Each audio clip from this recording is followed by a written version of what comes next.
core point was we had a panel of people who understood their subjects, were clear in analysing it, and ready to discuss in a very informed way the issues that were there. I think religion has been a factor in just about any war at any period. Ladies and gentlemen, welcome to our faith debate, which today is about religion and peace building. So let me begin by introducing Professor John Brewer, who is Professor of Post-Conflict Studies at Queen's University, Belfast. He's on the UN's roster of global experts for his expertise in this topic. He regularly teaches in peace and reconciliation workshops in Sri Lanka and Northern Ireland. And together with colleagues in Sri Lanka, he runs a widows project that brings together Sinhalese and Tamil widows and children. I'd make one key point to begin with. We have to unpack not just what religious peace building means, but also what peace means. And I think we need to distinguish between two features of peace building. The first feature is what I would call state building. Elsewhere, I've referred to it as the political peace process. This is about introducing or reintroducing governance structures. The other process I would refer to as nation building. Now, this is the process by which erstwhile enemies come to learn to live together after conflict. And this is not an institutional issue, it's a cultural and social one. And I refer to this as the social peace process. Now, the point I want to make is that there is a potential for religious NGOs and faith-based actors to play a role in both kinds of peace building, in state building and in nation building.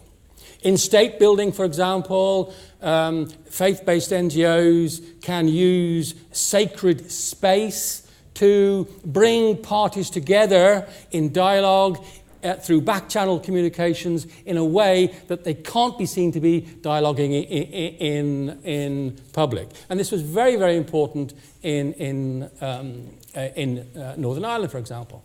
But the primary role of faith-based NGOs is in what I call the social peace process, in nation building. It's about dealing with the legacy of the conflict, and it's about assisting the society to learn to live together. So it's about dealing with issues like forgiveness, hope, memory, truth recovery, the meaning of justice. Issues that, indeed, one could say, lie within the expertise of religious actors. Our next speaker is a colleague of mine from Lancaster University, Professor Ian Reader. Ian's an expert on many aspects of religion in the contemporary world, including pilgrimage, amongst other themes. He has special expertise on religion in Japan, and religion and violence in general is an area on which he writes and has great expertise. I would say, and I take a slightly different perspective too, in that I would see religion very much in the problematic terms in this context, particularly in the problematic in the context of the political sphere. In that, well, first of all, I think peace is something that particularly comes out of the political sphere much more than it comes out of the religious sphere. It seems to me also that the religious traditions and the religions that, or the segments of religion that are more oriented towards the concepts of peace and of conciliation and so on, tend to be what I will call I will try and use non-academic terms, kind of weaker consensual religions that engage in dialogue and so on, which often don't have much sway in the wider in speaking to wider audiences within their communities and so on. I think it is also a problematic issue that sometimes provides kind of insurmountable barriers, and I think this is an important question we need to talk about, the degree to which religion provides or presents insurmountable barriers to some form of peace, such as I'm thinking about contexts where the land itself is considered to be sacred, it's part of the divine grace of God or so on, that you own this particular land, this particular area of identity, which creates barriers that can't, I think, be negotiated, or certainly can't be negotiated within a religious sphere, therefore need political solutions if they're going to have solutions whatsoever. It was interesting that John talked about religion and state building, because I think one of the problems in terms of conceptualizations of state building is where you have a fusion of religion and nationalism, religion and state building. For example, the role of Buddhism in many parts of Southeast Asia, such as Burma and Thailand, where the fusion of Buddhist nationalism has actually, rather than leading to increased peace in the area, has led to increased conflict because of the notion that if your identity as a member of a particular nation state is associated with a religious identity, which has of course led in Burma to attacks by Buddhist monks on Muslims, in Thailand to attacks in southern Thailand by Buddhists on Muslims and so on. So I think it's highly problematic to flag religion up as a major cause of peace building. I think the solutions have to be located within the political sphere. And I think the problems are, in a sense, how do people in the political sphere negotiate around the issue of religion? Keith Kahn-Harris is going to be the third of our contributors this afternoon. Is a sociologist, writer, and Jewish community activist. He's written on and participated in various interfaith dialogue projects. He's also interested in promoting interfaith dialogue within the Jewish community, particularly on the issue of Israel. First of all, one cannot simply use the resolution of one conflict as the template for the resolution of another without, at the very least, some substantial adjustments to the new context.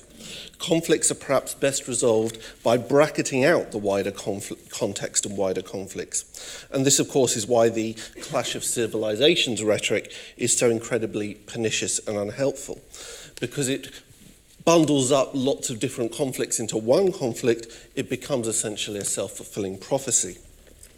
My second point is that it's striking how far and how often those in conflict situations do not understand themselves as being involved in a conflict. In the Israel-Palestinian conflict, substantial sectors of both Israeli and Palestinian opinion see themselves as being victims of violent aggression, to which a violent response is both essential and unavoidable. When participants in a conflict do not understand themselves as having agency and choices, and when they do not see themselves as contributing to conflict, it is difficult to know how conflict resolution can make progress. And religions often perpetuate this, ironically, by cloaking their investment in conflict in pious language. That's sometimes a problem in interfaith dialogue, which can sometimes, at its worst, I mean, it's often very productive, but it sometimes can be at its worst a kind of form of collective denial of implication in conflict. My final point is that diasporas and foreign supporters can play an important role in perpetuating and sometimes even in resolving conflict. This isn't just a matter of providing financial resources and political backing to one side or another. It seems to me that the chances for conflict resolution are higher the more the conflict is localized, isolated, and treated on its own terms. So to conclude, if religion is to be a source of peacemaking in conflict situations, I think it requires a kind of localization. Global religions have to encourage the agency of peacemakers in conflict zones themselves. To quote a very old saw in a cliche, think globally, act locally. Our final panellist is Jonathan Powell, an old friend of mine, who was Chief of Staff to Tony Blair for 13 and a half years, and for the 10 years at number 10 was also the Chief British Negotiator on Northern Ireland. He's now established and runs a non-governmental organisation called Intermediate, working on conflict resolution in Asia, the Middle East, Africa and Latin America. The first is, I think, that possibly the role of religion in causing conflicts as a cause of the conflicts is exaggerated. Northern Ireland was not about religion, and sometimes it's difficult to explain that to people from outside. It was about traditions. It was about two people who had different identities and wanted to be able to share the same space. It was about power, it was about equality, it was about identity above all else. It wasn't about religion. The second point I want to suggest is that actually religion is not terribly useful or doesn't play a very central part in peacemaking. So having said the two things that I don't think religion is responsible for in terms of conflict, there are 2 points I'd like to make about how religion can be important in ending conflict. The first is in terms of setting a context. It is not, in my view, the role of religion to try and actually mediate a conflict, but if you set up a serious interfaith dialogue, you can make a difference. The second place where I think religion can be important in terms of peace is in terms of peacemaking.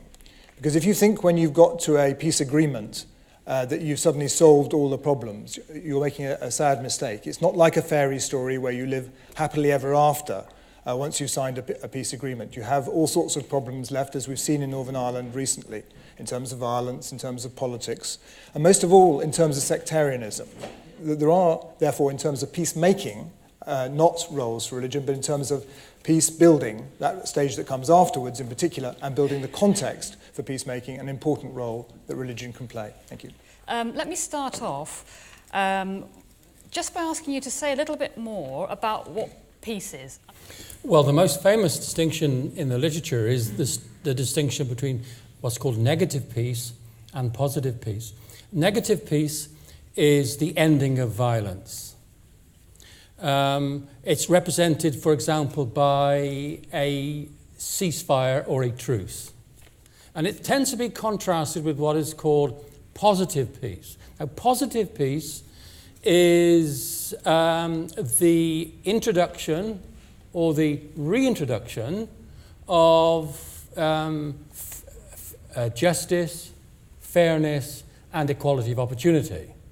Now, I refer to negative peace as conflict transformation and positive peace as social transformation.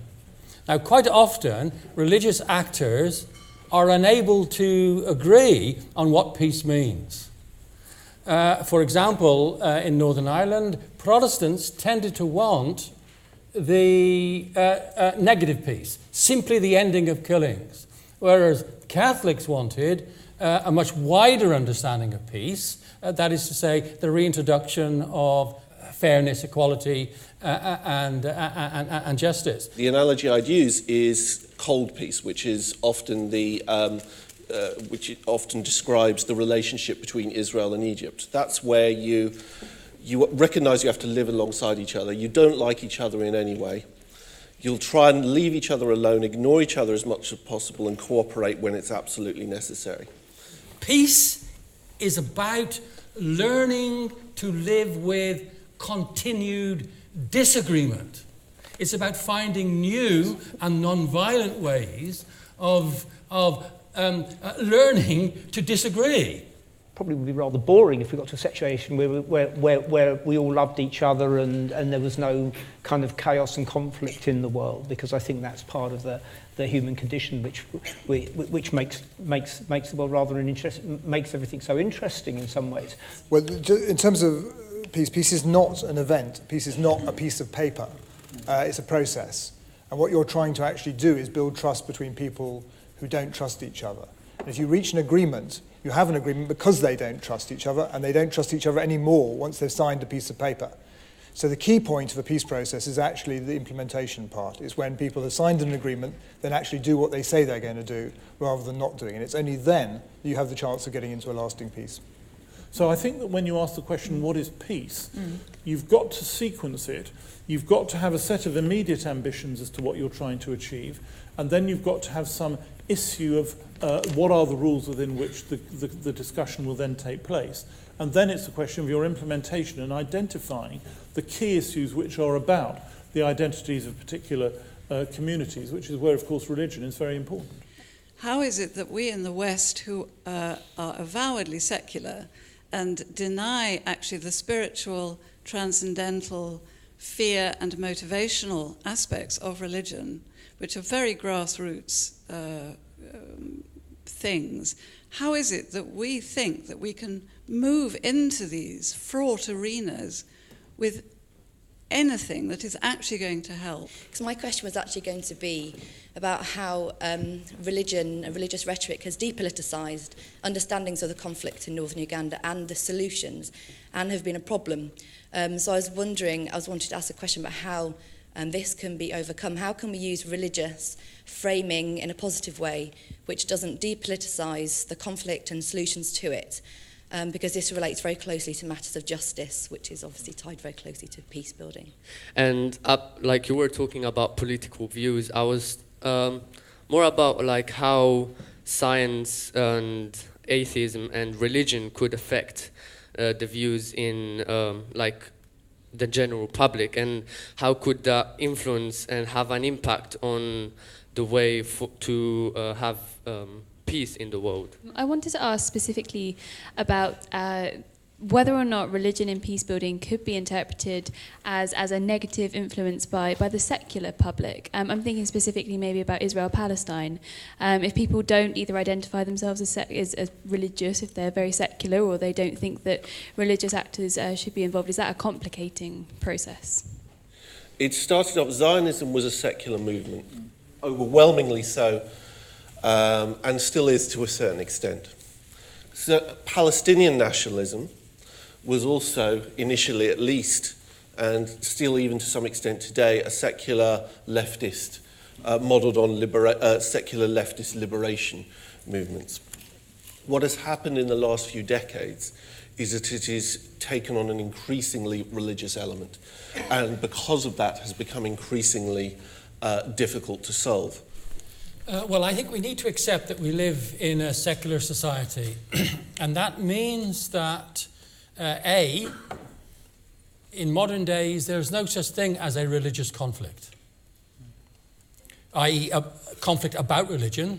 There are conflicts about power, inequality, and injustice in which religion plays an element. It also means that for religious actors to play a role in peacemaking, you have to confront the fact that many people will object to the participation of religious actors. And you have that problem to overcome. I was a bit confused by Jonathan's distinction between identity and religion, because there's a perfectly sensible way of looking at religion which says it's primarily about identity, both individual and collective. The conflict in Northern Ireland was not about religion. It was not between Catholics and Protestants. It was about two different, the word we were never allowed to use was tribes, but it was about two different traditions that were made up of very many different factors. If you're a teenager from Andersonstown or Bogside, you are not first and foremost a Catholic. You are a dissident Republican, you're a sticky, you're a Provo, whatever you might be. You want your identity respected as a nationalist. You want to have an Irish passport, not a British passport. Your identity is a much more complex thing than being related to your religion. I would disagree that religion is primarily about identity. I think it's part of identity is part of it, but I think one of the problems is when religion becomes, when religion becomes an overarching part of identity, in which you make the equation that to be of this identity, whatever nationality it is, you have to be of this religion. That is when it becomes highly problematic. I think religion and identity are closely related, but I don't think it is primarily an issue of identity. The problem that you get with religion is often that sense of the transcendence, that sense that you're working on almost a kind of transcendent version of time, that you're not simply in the here and now, that you're in a wider, that something you're doing, the apparently nitty-gritty stuff you're doing is actually something that has world historical importance. And that's when religion becomes a major problem. Quite often, you get churches that are aligned with the dominant group, I call them majority churches, preferring negative peace, preferring the ending of violence. It tends to be minority religions that favour a much broader understanding of peace. That's to say, justice, fairness, equality. I'm a great believer in the transformative potential of interfaith dialogue. I've seen it in my own case, I've seen it in other cases.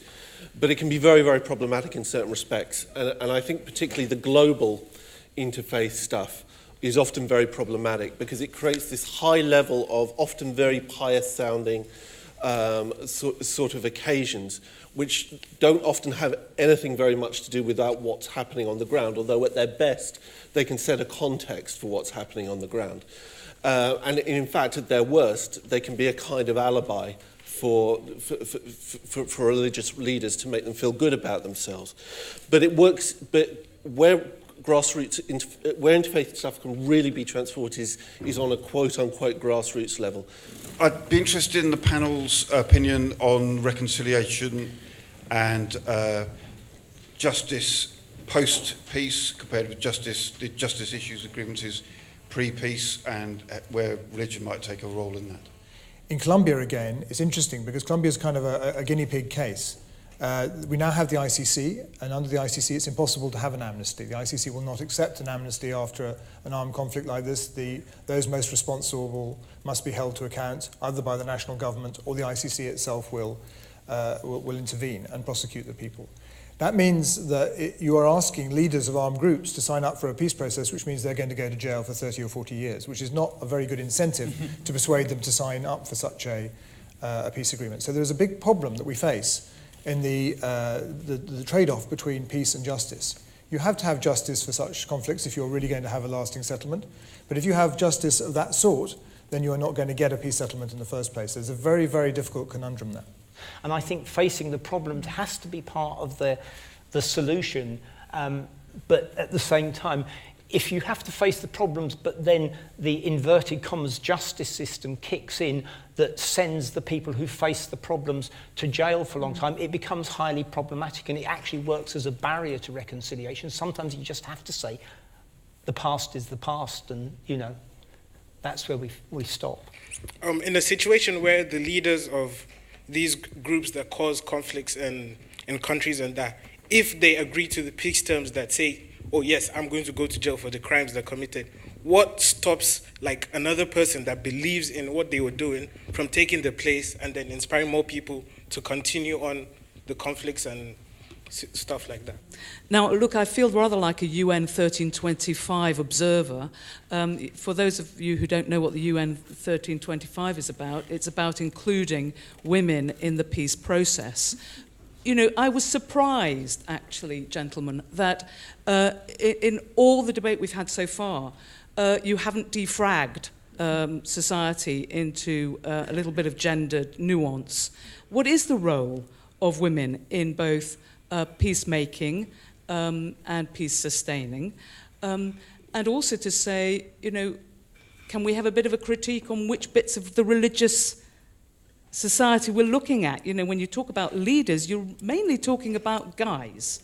I agree totally with what you said about women, because I think, you know, the cases I cited earlier on with the Asian societies were very male-centric societies. The women's movement was particularly important in Northern Ireland. And I don't mean that faith-based women, although there were some faith-based women who were very important. I mean in particular some very, very critical women's groups connected to the idea of community development. The problem is the corollary doesn't necessarily hold that women are necessarily peacemakers, and in fact there's one potential problem of putting women as peacemakers space, which I know some projects do try and do, is that it allows men to get off the hook. I mean, if women become the peacemakers, then what are the men? When I think of Northern Ireland and the role of religion, I think of the thesis that somebody should write on the role of evangelical Anglicans from the Church of England in the peace process through being civil servants in the NIO. Or chief constables and chief superintendents of police, of medical staff who turned up to do their job, many of them women, who, whatever happened the night before, the postman who turned up on the doorstep to deliver post in the other people's area, risking his life of being beaten up, because of faith, because of their commitment to build a good society, because of who they were. And that grassroots role and function of religion is something that I think we miss out on, because people with a religious conviction that there can be a better way often did their jobs in a way to make peace happen. So the analysis put up by NIO people, because of their faith, reading the other's best intentions rather than their worst fears. what we see in Northern Ireland at the moment are churches evacuating the public square. Churches not fulfilling their obligation to deal with these legacy issues. They are not leading a debate about the meaning of forgiveness. They are not leading a debate about the meaning of justice. They are not leading a debate about truth recovery. Now, you compare that with the church, say, in post-apartheid South Africa, where the church led the truth recovery process. So I come back to my point. What's important in understanding the potential for religious peace building is really the relationship between religion, civil society, and the state. And sometimes that relationship constrains the potential for religious peace building. Sometimes it opens it up. And so you have to have a case-by-case, country-by-country approach. There are only 3 points that come to me in trying to think through what to say now. First, we've got to understand the role of religion in these conflicts better and stop stereotyping and so on. Secondly, we have to say that in the case of actual peacemaking, the key role of religions is to try and prevent people resorting to violence to deal with these issues, and question mark, can we do anything with the diasporas more effectively? But thirdly, to say the nation-building, peace-building contribution of religions can be very substantial.